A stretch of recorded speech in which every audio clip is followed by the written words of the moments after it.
Hello, dans cette vidéo, je vais te partager pourquoi j'ai pris un personal shopper et quels sont les apprentissages que je tire de cette expérience. Je commence bien sûr cette vidéo avec ma tenue du passé, bien que j'utilise encore ces t-shirts que je pouvais porter à l'époque. Tu peux les voir bien sûr dans mes premières vidéos, mais j'ai cherché à développer mon style et c'est pour ça que j'ai fait appel à un personal shopper. Bien sûr, sortir dans cette tenue, ça passe, il n'y a pas vraiment de souci, mais au fond, je savais bien que le style que j'avais avant me plaisait pas tant que ça. Ça avait peut-être un côté adolescent, plus jeune, et je sentais vraiment le besoin de développer mon image, et que ce soit pour mon activité professionnelle ou pour moi-même, en fait, pour me sentir mieux dans mes bottes, etc. Cette expérience avec un personal shopper m'a permis de prendre goût à m'habiller, à choisir mes vêtements et à me sentir bien vis-à-vis de moi-même. Et je vais te partager en fin de vidéo quelques tenues en fait qui me plaisent maintenant. Avant ça, j'ai envie de te raconter l'histoire qui m'a amené à choisir un personal shopper et je vais commencer par ça.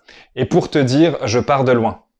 Pour commencer, quand j'avais 20 ans, la première chose que je faisais avant d'aller à la fac pour me préparer, c'est que je prenais les premières affaires qui me venaient sous la main, sans forcément me poser la question de la cohérence de ce que je portais.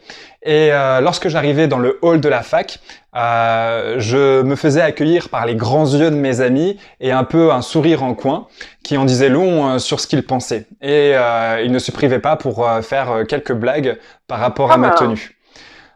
Derrière, j'ai toujours eu des difficultés dans les magasins. Je savais pas vraiment comment choisir mes vêtements, etc. Et peut-être c'est ce qui donnait un peu ce manque de cohérence dans mes tenues.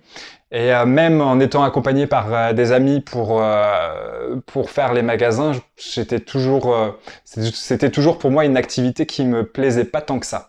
Et pourtant, j'avais vraiment envie de plaire, d'avoir de l'allure, de me sentir bien aussi dans mes vêtements.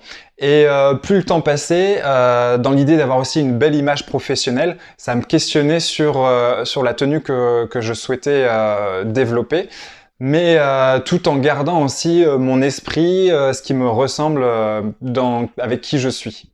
Bref, j'avais vraiment un décalage entre comment je m'habillais et l'image que je voulais avoir. Il y a encore quelques mois de ça, j'avais encore des vêtements assez vieux, des t-shirts qui faisaient plus jeune, des vieux jeans.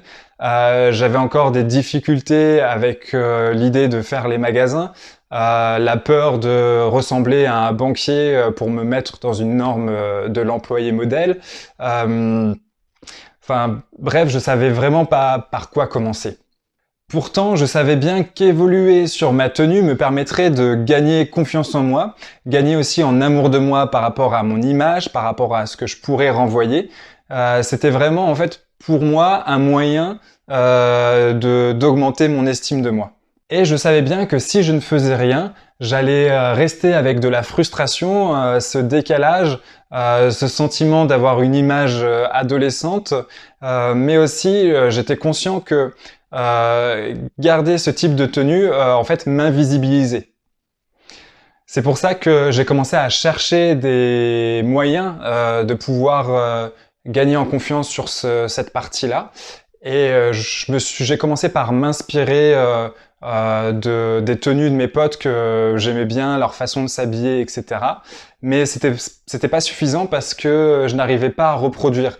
Quand j'essayais des vêtements en magasin, j'avais l'impression que rien m'allait et j'arrivais pas à trouver en fait de quoi me mettre en valeur. Et petit aveu, à force d'avoir regardé des émissions comme Un nouveau look pour une nouvelle vie ou des trucs de Les Reines du shopping par exemple, ça me questionnait sur ce truc-là de c'est possible en fait de changer et puis de se plaire dans ces tenues. C'est pour ça en fait que j'ai tapé personal shopper sur Google et je suis tombé sur une personne à qui j'ai fait la demande de m'accompagner. Avec ce conseiller en style, j'ai fait une première séance où il m'a appris à bien choisir les couleurs que je pouvais porter. Il m'a appris aussi à choisir la forme des vêtements pour que ce soit adapté à mon corps. Et rien que ces petits détails qui peuvent paraître tout bêtes, une fois que c'est en tête, ça peut vraiment me permettre en fait de m'aiguiller dans le choix de mes vêtements pour qu'une fois que je les porte, je sache si ça me va ou pas et ce qui me plaît ou pas. J'ai appris à mieux choisir la coupe de mes pantalons, par exemple. Avant, c'était une catastrophe. Et par rapport à d'autres tenues, j'ai pu aussi faire le tri, donner d'anciens vêtements qui ne me faisaient plus vibrer pour pouvoir laisser de la place à ces nouveaux vêtements, en fait, cette nouvelle image que j'ai envie de transmettre. Et ça a été vraiment aussi...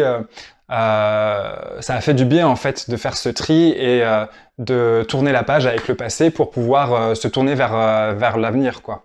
Lors d'une deuxième session, j'ai aussi appris à composer différents styles de vêtements, des choses que je m'autorisais pas à faire et qui amènent un petit plus en fait visuellement, en coordonnant soit les textures, en coordonnant les couleurs.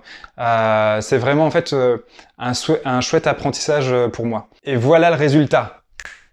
J'ai gagné en plaisir à choisir mes vêtements, mais aussi à pouvoir mixer les différentes tenues que je pouvais avoir entre des anciennes que j'ai gardées et les nouveautés que j'ai achetées. J'ai aussi eu vraiment une bonne satisfaction par rapport à cet accompagnement et je me suis rappelé que ça faisait du bien d'avoir quelqu'un qui m'aide et ça fait du bien aussi l'idée de prendre soin de soi. Et c'est vraiment ça en fait. Dans cet accompagnement, j'ai fait le choix de prendre soin de moi. Alors si toi aussi tu galères avec ton image, je ne peux que te recommander cette expérience.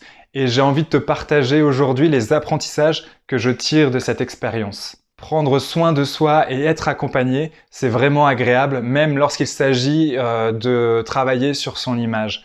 Donc quel que soit le sujet, là avec cet exemple-là on est sur le fait de s'habiller, mais quel que soit le sujet, si tu rencontres des difficultés, n'hésite pas à demander de l'aide et d'être bien entouré. Au cours de ce travail, j'ai mis en pratique les 4 zones de l'identité. Si tu ne sais pas de quoi ça parle, je te réexpliquerai tout à l'heure. Mais en gros, j'ai travaillé ce qu'on appelle mon moi-peau. Toutes les choses que je mets en avant aux yeux des autres. Et travailler ça, je sens vraiment contribuer à m'apporter du bien-être et une forme de sécurité intérieure. J'ai aussi lâché l'idée que porter ou faire attention à ses vêtements, etc., c'était un truc réservé aux femmes, comme le shopping, etc. Pour l'anecdote, la première fois que j'ai fait une séance avec un personal shopper, je me suis senti honteux dans le magasin, cette idée d'être accompagné, etc. Mais j'ai vite dépassé ça en prenant goût et en faisant confiance à la personne qui m'a accompagné. Autre apprentissage, c'est un terrain de jeu. J'ai eu une idée et je l'ai mise en place. Même si j'avais quelques doutes à faire cette démarche, finalement, je me suis autorisé à le faire et c'est ça l'invitation, c'est si tu as des envies ou des idées comme ça pour te faire évoluer, te faire grandir, n'hésite plus et saute le pas. Cette expérience me montre aussi encore une fois qu'avoir des idées préconçues sur une activité, c'est limitant. Ça m'a plus empêché de faire des choses que de me développer. Alors l'invitation, c'est de garder en ouverture et en curiosité sur quelle que soit l'activité que tu peux avoir envie de développer. Pour poursuivre, si tu as envie, j'ai parlé des 4 zones de l'identité, alors n'hésite pas, si tu ne connais pas le concept, à aller jeter un œil à la vidéo que j'ai réalisée. Et si tu as envie de changer de sujet ou de découvrir un peu plus ma chaîne, n'hésite pas à regarder ma dernière vidéo mise en ligne. Et sur ce, je te dis prends soin de toi et à la semaine prochaine. Allez, ciao!